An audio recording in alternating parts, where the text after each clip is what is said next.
මං අද ඔයාලට කියලා දෙන්න යන්නේ ගර්භණී මවක් තමන්ගේ හොස්පිටල් බෑග් එක කොහොමද හදාගන්නේ කියන විස්තරය. ඉතින් මං ඉස්සෙල්ලම කියන්නම් අම්මට ඕන කරන බඩු ටික මොනවද කියලා. මුලින්ම ටවල් එකක්. ඒක ඔයාට පිහ දාන්න පහසු වෙන විදිහ ලොකු එකක් හරි පොඩි එකක් හරි ඕන විදිහ ටවල් එකක් ගන්න පුළුවන්. ඊගාවට ඩබල් බෙඩ් ෂීට් දෙකක්. ඩබල් බෙඩ් ෂීට් දෙකක් ඕන වෙන්නේ. එකක් ඔයාට ඇඳට දාන්න, අනිත් එක ඔයාට පෙරවන්න. ඊළඟට අපිට පුළුවන් අපි අඳින්න ගන්න චීත්තයි බෙඩ් ජැකටුයි ගන්න. ඒක Tamanට අවශ්‍ය ප්‍රමාණයට. මම නම් ගත්තේ චීත්ත 2යි බෙඩ් ජැකට් 2යි. ඒක ඉතින් ඔයාගේ අවශ්‍යතාවය අනුව වෙනස් වෙන්න පුළුවන්. 3ක් නැත්නම් 4ක් එහෙම ගෙනියන්නත් පුළුවන්. ඉතින් මම මේ වීඩියෝ එක කරන්නේ රජයේ රෝහලක තමන්ගේ දරු ප්‍රසූතිය කරන්න බලාගෙන ඉන්න අම්මා කෙනෙක් නම් ඔයාට තමයි මේ වීඩියෝ එක.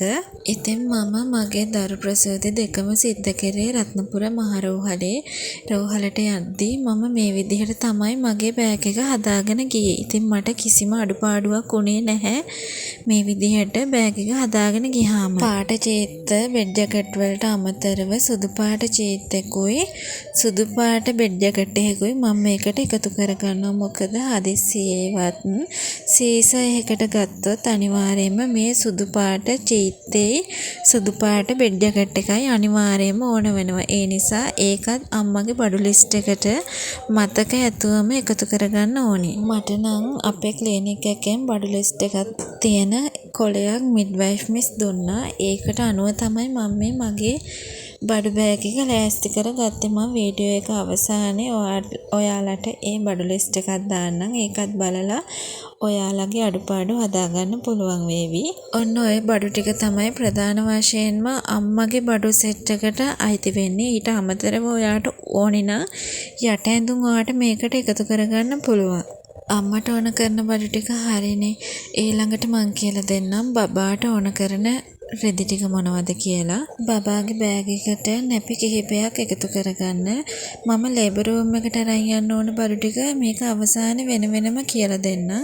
ඊට කලින් බබාගේ බඩු ටිකට මේ වගේ නැපි කිහිපයක් ඔයා එකතු කරගන්න. නැපි ගනිද්දී 22 පළල තියෙන නැපි ගන්න. මොකද ඊට අඩු 18 එක ගත්තාම ඒක අඳවන්න අමාරුයි. සතියක් දෙකක් යනකොට ඒවා අපතේ දාන්න තමයි වෙන්නේ. හන්දා ගොඩ කාලයක් අඳන්න පුළුවන් 22 පළල නැපි ගත්තාම. ඊළඟට 36 පළල මේ වගේ පැනල් රෙද්දක්. ඒක ඕන වෙන්නේ බබාව නාවලා පිහ දාන්න වගේ දේවල් වලට තමයි ඒ රෙද්ද ඕන වෙන්නේ.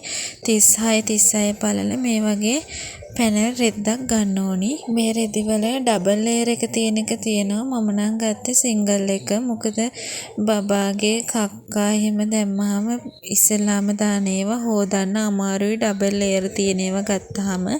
ඉතින් මම හැම එකක්ම ගත්තේ සිංගල් ලේයර් තියෙන නැපි සහ පැනල් රෙදි. ඔය වගේ පැනල් රෙද්දක් ඕන වෙනවා. 36 පළල එකක් තමයි මේකට ගන්න ඕන වෙන්නේ. නැපි ගනිද්දිත් මම ගත්තේ සිංගල් ලේයර් එක, ඩබල් ලේයර් එක ගත්තේ නැහැ. සිංගල් ලේයර් එක ගත්තාම පාවිච්චි කරන්න ලේසියි. ඊළඟට මේ වගේ බබා ඔතන රෙද්දක්. ඒක ඕන විදිහ කඩේ බඩු ගන්න කඩේට ගියාම මේවා ඕන තරම් ගන්න තියෙනවා. බබාලා ඔතන රෙදි කිව්වහම මේ වගේ එකක් දෙනවා. මේ වගේ එකක් අනිවාර්යයෙන්ම ගෙනියන්න ඕනි. පැනල් එකේ මේකේ වෙනස තමයි පැනල් එකට වඩා මේක ඝනකමයි. මේකෙන් එතුවාම බබාගේ උණුසුම රඳා පවතිනවා. ඒ කියන්නේ බබාගේ රස්නේ තියාගන්න පුළුවන්. ඊගාවට මේ වගේ චූටි ගවුම් 2-3ක් විතර ඔයාගේ බෑග් එකට එකතු කරගන්න ඕනේ. බේබි ගවුම්. මම කලින් වීඩියෝ එකක් කරලා තියෙනවා බබාට හරියම විදිහට නැපි අඳ ගන්න විස්තරයක්. ඒකේ ලින්ක් එකත් මම ඩිස්ක්‍රිප්ෂන් බොක්ස් එකේ දාලා තියන්නම්. ඒකත් බලන්න.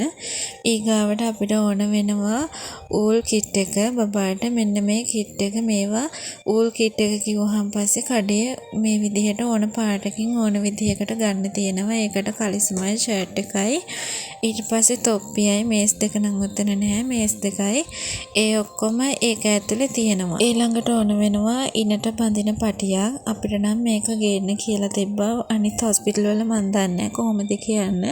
ඉනට බඳින පටියක් ගේන්න කියලා තිබ්බා. මේ ඉනට බඳින පටිය ඕන වෙන්නේ බබා ලැබුණයින් පස්සේ අම්මලාට යට ඇඳුම් භාවිතා කරන එක තරමක් අපහසුයිනේ.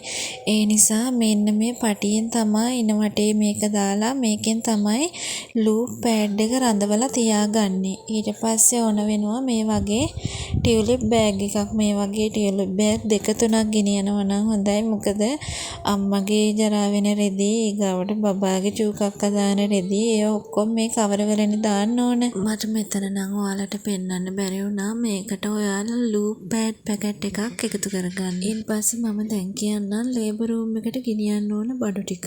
ඔයා සීසම්ම කෙනෙක් නම් ඔයාට ඕන වෙනවා සුදු පාට මම කියපු ජීතේ බෙඩ් ජැකට් එකයි. ඒකටම ඕන වෙනවා කකුලට දාන මේස් දෙකයි. ඊගාවට කොණ්ඩේ ගැට ගහන්න කොණ්ඩ බූල් දෙකකුත් ඕන වෙනවා. ඒවා ඕන වෙන්නේ ලේබර් රූම් එකට ගෙනියන්න නෙමෙයි. ලේබර් රූම් එකට ඔයාව ගෙනියනකොට ඔයාට ඇඳගෙන යන්න. ඊගාවට බබාට ඕන කරන ඒවා ලේබර් රූම් එකට යන්න කලින් දවසේ රෑ ඒගොල්ලෝ අරගෙන ඒවා තම්බල ඉවර වෙලා තමයි අපිට දෙන්නේ. අපිට ගෙනියන්න තියෙන්නේ වූල් කිට් එක විතරයි. කලින් දවසේ අපේ සුදු පාට බෙඩ් ජැකට් එකයි චීත්තේ ඊගාවට බබාගේ නැපියයි ගවුමයි ඒ ටික අරගෙන යාලා තම්බල ඉවර වෙලා අපිට ගෙනත් දෙනවා පහුවදා යනකොට ඒ ටික ඇඳගෙන යන්න. ඊට පස්සේ බබාට ඕන වෙන්නේ ඒගොල්ලෝ තම්බල කරලා දෙන ඒ ඇඳුමයි ඊට පස්සේ අමතරව වූල් කිට් එකයි විතරයි. ඉතින් ඔන්න ඔය ටික තමයි ඕන වෙන්නේ. මෙහෙම සූදානම් කරගන්න රෙදි වලට අමතරව ඔයාට සීනි, තේකොළ, පිටි, බිස්කට්, ඊගාවට සබන් කැටයක්, දත් මදින්න බුරුසුවක්, ටූත් පේස්ට්, ඊගාවට පිඟානක් කෝප්පයක් මේ වගේ සාමාන්‍ය ඔයාට වොෂ්රූම් යනකොට අරන් යන්න ඕන බඩු ටිකත් ඔයා මේකට එකතු කරගන්න. ඒ ටික අත්‍යවශ්‍යයෙන් අනිවාර්ය වෙනවනේ. ඉතින් ඔන්න ඔය විදිහට තමයි මම මගේ හොස්පිටල් බෑග් එක සූදානම් කරගත්තේ. ගැටලු තියෙනවා නම් පල්ලෙහාන් කමෙන්ට් එකක් විදිහට දාගෙන